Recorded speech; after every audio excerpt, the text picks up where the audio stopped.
ሰላም የተወደዳችሁ የዩቲዩብ ቤተሰቦች እንደምን አላችሁ? በመላው ዓለም የምትገኙ የክርስትና እምነት ተከታዮች እንኳን ለትንሣኤ በዓል በሰላም አደረሳችሁ እያልኩ ከዛሬ 2 ሳምንት በፊት ስለ ጆብ ኢንተርቪው ኩዌስችኖች አንዳንድ ጥያቄ አምጥቼላችሁ ነበረ። ዛሬ እነሱን ጥያቄ ለመመለስ እና እንዲሁም በመጨረሻ ላይ ደግሞ ጆብ ኢንተርቪው ላይ ስትሄዱ ወይም ደግሞ ጆብ ኢንተርቪው ላይ ስትቀርቡ ማለት የሌለባችሁ ዋና ዋና ነጥቦች ነግራችኋለሁ።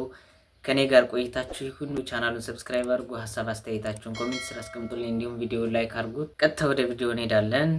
የምታስታውሱ ከሆነ እንግዲህ በባለፈው የመጀመሪያ ጥያቄ የነበረው ቴልሚ አባውት ዮርሰልፍ የሚል ጥያቄ ነበረ። እንግዲህ ብዙ ቦታ ላይ ሰርች አድርጌ ካገኘሁትና ብዙ ቀጣሪዎች ላይ ጠይቂያቸው ከመለሱልኝ እና አፕሮፕሪየት ይሆናል ብለው ከነገሩኝ መልስ ይሄ ጥያቄ ሲመለስ ከ2 ደቂቃ ባነሰ ጊዜ ውስጥ ስምህ እና ምን ዲግሪ እንዳለህ ወይም ደግሞ በምን ዘርፍ ላይ እንደተመረቅ ፕሮፌሽናል ኤክስፒሪየንስ ምን እንደሆነ እንዲሁም ደግሞ ወርክ ኤክስፒሪየንስ ካለ አጠር አድርገህ ከ2 ደቂቃ ባነሰ ጊዜ ውስጥ መግለጽ ይኖርብሃል ማለት ነው። በቀጣይ what is your greatest strengths and greatest weakness የሚል ነበረ ጥያቄ ጠይቋችሁ። I have no weakness I have no strengths ማለት አይቻልም። ምክንያቱም እያንዳንዱ ሰው ጥንካሬም ደካማ ጎንም ስላለው፣ ስለዚህ እናንተን ለምትፈልጉበት ሙያ በማይጎዳ መልኩ ድክመታችሁ ስትናገሩ ቀለል ባለ መልኩ በመጥቀስ እንዲሁም ደግሞ ያ ድክመታችሁን እንዳወቃችሁትና በቀጣይ ልታስተካክሉት እየሰራችሁ እንደሆን አድርጋችሁ መግለጽ ይኖርባችኋል። ፕሮፌሽናል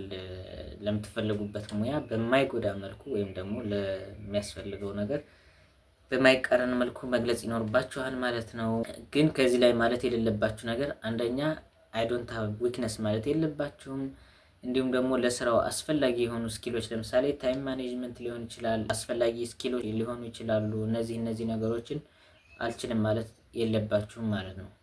እነዚህ የሉብኝም ወይም ደግሞ እነዚህ ድክመቶች ናቸው ማለት የለባችሁም ማለት ነው። what is your greatest strengths የሚለው ጥያቄ ላይ ስትመጡ ደግሞ በጣም ብዙ ስትሬንግዞች አሉ። ብዙ ጊዜ ከሙያው ጋር አላይን የሚያደርጉ ነገሮች ለምሳሌ አዳፕቲቭ እንደሆናችሁ፣ ጠንካራ ሰራተኛ እንደሆናችሁ፣ ከሰዎች ጋር አብራችሁ መስራት እንደምትችሉ፣ ኮኦፕሬቲቭ እንደሆናችሁ፣ ሰልፍ ሞቲቬትድ እንደሆናችሁ፣ እንዲሁም ደግሞ ኦነስት ወይም ደግሞ ሀቀኛ እንደሆናችሁ፣ በደንብ ታማኝ እንደሆናችሁ በደንብ አድርጋችሁ መግለጽ ይኖርባችኋል። ከዚህ ላይ ስትሬንግዛችሁ ስትጠየቁ ማለት የሌለባችሁ ነገር ደግሞ ኢሪሊቫንት የሆኑ ስትሬንግዞች ከስራው ጋር የማይገኙ ጥንካሬዎችን መጥቀስ የለባችሁም።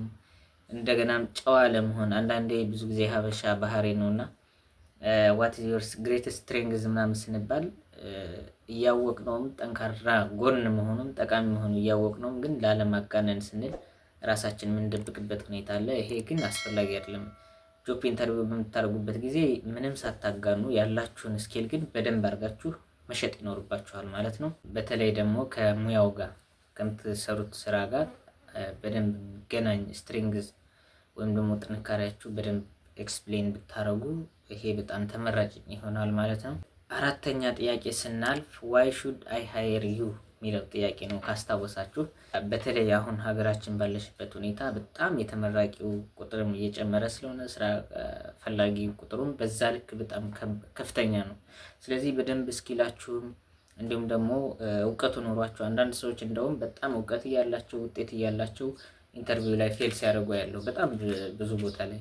ይህ ምንድነው? መረጃዎች ከማጣትና ዝግጅት ከማነስ የተነሳ ማለት ነው። ስለዚህ why should I hire you የሚለው እናንተ ከነዚህ ተወዳዳሪዎች መካከል ልትመረጡበት የምትችሉ ዋነኛ ምክንያት ምንድነው ነው የሚላችሁ። ስለዚህ በዚህ ሰዓት እናንተ ማድረግ ያለባችሁ ያላችሁ ስኪል፣ ለምሳሌ ሙያው የሚፈልገው ስኪል አለ። እነዛ ስኪሎችን በደንብ አድርጋችሁ መስራት እንደምትችሉ እንዲሁም ደግሞ የተለየ ኤክስፒሪየንስ ካላችሁ፣ የሊደርሺፕ ስኪል ካላችሁ፣ ሪሊቫንት የሆኑ ስኪሎችን በመያዝ እንዲሁም ደግሞ ኦርጋናይዜሽኑ የሚፈልገውን ጎል ወይም ደግሞ ሚሽኑ ለማሳካት የእናንተ ጠንካራ የሆነ ስኪል የእናንተ እንትን እንደሚፈልግ እና ደግሞ እናንተም ደግሞ ለዛ ስኪል ብቁ እንደሆናችሁ አድርጋችሁ መናገር ይኖርባችኋል ማለት ነው። በዚህ መልኩ እችን ጥያቄ መመለስ ይኖርባችኋል። በጣም እቺ ወሳኝ ጥያቄ ናት። ምክንያቱም ብዙ አፕሊካንት አለ፣ ብዙ ውጤት ያለው ሰው ይኖራል፣ ብዙ ተወዳዳሪ ነው ያለው። ስለዚህ ከነዚህ ሰዎች መካከል አንተ የምትመረጥበት ምክንያት፣ አንቺ የምትመረጥበት ምክንያት ምንድን ነው ለሚለው ጥያቄ በደንብ ተዘጋጅታችሁ መሄድ አለባችሁ። ካምፓኒውን ማጥናት አለባችሁ። ስራው የሚያስፈልገው ስኪል ያስፈልጋችኋል። ምን ምን እንደሚያስፈልግ እንዲሁም ደግሞ እናንተ ራሱ እንዴት ነው ብቁ የምትሆኑት ለዛ ሙያ። ይሄ ደግሞ ለዛ ካምፓኒ በዚህ መልኩ እኔ አስፈልገዋለሁ፣ ይሄ ስላለኝ የካምፓኒውን ደግሞ ጎል በዚህ መልኩ ማሳካት ስለምችል ብላችሁ በደንብ አድርጋችሁ መግለጽ ይኖርባችኋል። ቀጣዩ ጥያቄ ሲሄድ ደግሞ ዋይ ዱ ዩ ዋንት ቱ ወርክ ሄር የሚለው ጥያቄ ይመጣል። ከኛ ጋር መስራት የፈለክበት ምክንያት ምንድን ነው? በድጋሚ እንኳን አደረሳችሁ እያልኩ ቻናሉን ሰብስክራይብ እንድታደርጉ እንዲሁም ሀሳብ አስተያየታችሁን ኮሜንት ስር እንድታስቀምጡልኝ ጠይቃችኋለሁ። የተለያዩ ካምፓኒዎች አሉ። ከኛ ካምፓኒ መርጠ መስራት የፈለክበት ምክንያት ምንድን ነው ሊል ይችላል። አንዳንድ ሮል ሞዴል የምታደርጋቸው ሰዎች ሊኖር ይችላሉ። ከእነሱ ጋር መስራትም አንድ ሊያስደስትህ ይችላል። የካምፓኒው ሚዥንም ካንተ ኬረር ጎል ወይም ደግሞ መጨረሻ ማሳካት ከምትፈልገው ነገር ሊሆን ይችላል። ወይም ደግሞ ከነሱ ቪዥን ጋር ያንተ ኬሪየር ጎል አላይን እንደሚያደርግ በዚህ ምክንያት እዚህ ካምፓኒ መስራት እፈልጋለሁ ብለህ እነሱን በሚገልጽ መልኩ ወይም ደግሞ እነሱንም ሰፖርት እያደረግ ያንተም ደግሞ አብሮ ከነሱ ጋር መሄድ እንደሚችል አስረዳት ይኖርብሃል። ወደ ቀጣዩ ጥያቄ ሲሄድ ቴል ሚ አባውት ዘ ታይም ዩ ሾውድ ሊደርሺፕ የምትል ጥያቄ ነበረች። ይሄ ደግሞ ብዙ ጊዜ አዲስ ኤክስፒሪየንስ የሌላቸው ሰዎች ሊኖሩ ይችላሉ። ነገር ግን እስከ ፕሮፌሽናል ሜምበርሺፕ ሊሆን ይችላል። በጎ አድራጎቶች ላይ ተሳትፈ ከሆነ 1 ለ5 የክላስ ሊደር ልትሆን ትችላለህ። ብቻ እንደዚህ የሆኑ ኤክስፒሪየንሶች በተወሰነ መልኩ በዚህ ኤክስፒሪየንስ ነበረ፣ ከዚህ እንደዚህ አይነት ሪስፖንሲቢሊቲ ነበረ፣ እንደዚህ ሳረግ ነበረ ብለህ አጠር ባለ መልኩ መግለጽ ይኖርብሃል። ዋይ ዩ ዋንት ቱ ሊቭ ዩር ከረንት ጆብ፣ ለምሳሌ ከሌላ ኦርጋናይዜሽን እየሰራ ወደ ሌላ መቀየር ከፈለግ ለምን ያኛው ካምፓኒ መቀየር ፈለግ? ለምን ይህን ስራ ልትለቀው ቻልክ? አሁን ያለህበት ቦታ ለምን ትለቀው ቻልክ የሚለው ጥያቄ የማይቀሩ ናቸው። ስለዚህ በዚህ ሰዓት ማለት የሌለብህ ወሳኙ ነገር ከዛኛው ካምፓኒ ተባረህ ሊሆን ይችላል። ከሰዎች ጋር ልስማማ ብለህ አልግባባ ብለህ ሊሆን ይችላል። ብዙ ምክንያቶች ሊኖሩ ይችላሉ። ነገር ግን እነዚህን ነገሮች መጥቀስ የለብህም። ያኛው ካምፓኒህን በጣም በማመስገን መጀመር አለብህ። ያኛው ካምፓኒ ብዙ ኤክስፔሪየንስ፣ ብዙ ልምድ፣ ብዙ ትምህርት እንዳገኘህበት በማመስገን በመጀመር ቀጣይ ደግሞ ለምሳሌ ወይ ሌላ ቻለንጅ ለመጀመር እንዲሁም ደግሞ ኬሪየር ግሮዝም ሊሆን ይችላል። እናም ደግሞ አንዳንዴ የተሻለ ፋይናንስም ካገኘ አሶሺየት አድርገህ ከኬሪየር ግሮዝ ኒው ቻሌንጅ ጋር በማገናኘት መመለስ ይኖርብሃል ማለት ነው እንጂ ቀጥታ ፋይናንሻል ኢሹ ምናምን እዚህ ጋር ማውጣት የለብህም።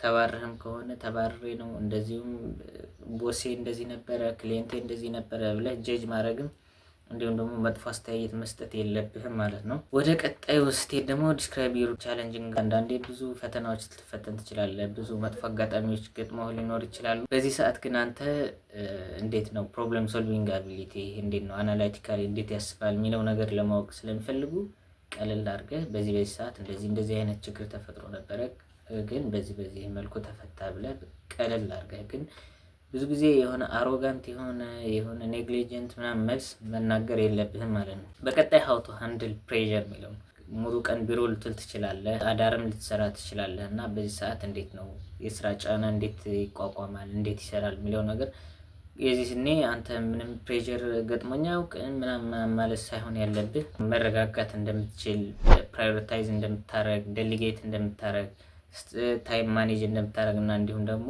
ስራ በበዛበት ጊዜ ኮሌግስ ወይም ጓደኞች የስራ ባልደረባዎች ሊሆን ይችላሉ ጠርተህ እርዳታ እንደምትጠይቅ ኮኦፕሬቲቭ እንደሆንክ መናገር ይኖርብሃል ማለት ነው። ባለፈ ጥያቄዎች መልሳቸው አይ ቲንክ በጣም አሪፍ አድርጌ የገለጽኩላችሁ ይመስለኛል።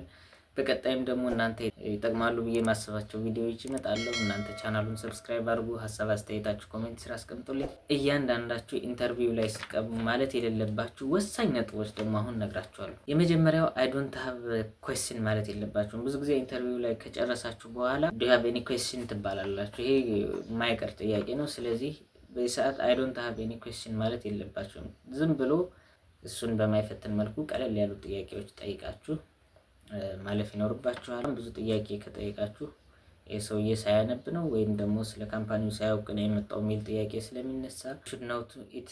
በቀጣይ ደግሞ I don't know much about the company አይባልም። በፍጹም እንደዚህ ስለ ካምፓኒው ብጠይቃችሁ ካምፓኒው በዚህ ዓመት ተመሰረተ፣ እንደዚህ አይነት ሰርቪስ ይሰጣል፣ ይሄን ያክል ተቀጣሪ ሊኖረው ይችላል፣ ይሄን ያክል ምናምን ብላችሁ በተወሰነ መልኩ መግለጽ ይኖርባችኋል። ሁሉ ማወቅ አይጠበቅባችሁም። ነገር ግን ስለ ካምፓኒ የተወሰነ ሪሰርች ማድረግ አለባችሁ ማለት ነው። ሌላኛው ደግሞ አይ ዶንት ሃቭ ዊክነስ አይባልም። ይፈጽሙ አይ ዶንት ሃቭ ዊክነስ አይባልም። ቅጥር እየፈጸማችሁ ወይም ደግሞ ኢንተርቪው እያደረጋችሁ ባላችሁበት ሰዓት ደግሞ ሌላ ኦፖርቹኒቲ እየፈለግኩ ነው፣ ሌላ ቅጥር ወይም ደግሞ ሌላ ስራ እየፈለግኩ ነው አይባልም። እዚህ ካምፓኒ መስራት እንደምትፈልጉ፣ እዚህ ካምፓኒ በቃ ተመችቷችሁ ወዳችሁት እንደመጣችሁ እንዲሁም ደግሞ ከዚህ ለረጅም ጊዜ መስራት እንደምትፈልጉ መግለጽ አለባችሁ። የውስጣችሁን በውስጣችሁ አድርጋችሁ ማለት ነው። አይ ዶንት ሃቭ ኬሪየር ጎልም አይባልም። የኬሪየር ጎል ምክንያቱም ዝም ብለህ የምትኖርበት ፐርፐዝ ካላወቅ ከዛ ካምፓኒ ገብተህ ትልቅ ትርጉም ታመጣለህ ተብሎ ስለማይታሰብ ኬሪየር ጎል የለኝም አይባልም። ሾርት ተርም እና ሎንግ ተርም በደንብ ከፋፍለህ መናገር ይኖርብሃል። አይም አንደር ኳሊፋይድ አይባልም ማለት ለሙያው ብቁ አይደለሁም እንደዚህ አሻሽላለሁ ምናምን ማለት ሳይሆን ብቁ እንደሆናችሁ ያላችሁ ስትሬንግዝም ምንም ሳትሳቀቁ ወደኋላም ሳትሉ ያለማጋነን ያላችሁ እውቀት መናገር፣ ኤክስፒሪየንሳችሁ መናገር። የባንክ ሰራተኛ ሆነ ታይም ማኔጅመንት አልችልም ማለት አይኖርብህም። ምናልባት ብዙ ሰዓት የምታረፍድ ሊሆን ይችላል። ስለዚህ መጥቀስ ያለብህ ዊክነስ ግን ከዚህ በተለየ መልኩ ቀለል ያሉ ዊክነሶች ነው መጥቀስ ያለባችሁ። አይ ቲንክ ዛሬ በጣም ጠቃሚ መረጃ ይዤላችሁ የመጣው ይመስለኛል። በቀጣይ ለእናንተ እንደዚህ ይጠቅማል ያስተምራል ብዬ የማስባቸው ቪዲዮ ይዤ እመጣለሁ። እናንተም ቻናሉን ሰብስክራይብ አድርጉ። እንዲሁም ሀሳብ አስተያየታችሁ ኮሜንት ስራ አስቀምጡልኝ። ይመቻችሁ። መልካም ጊዜ ይሆንላችሁ። ባይ ባይ።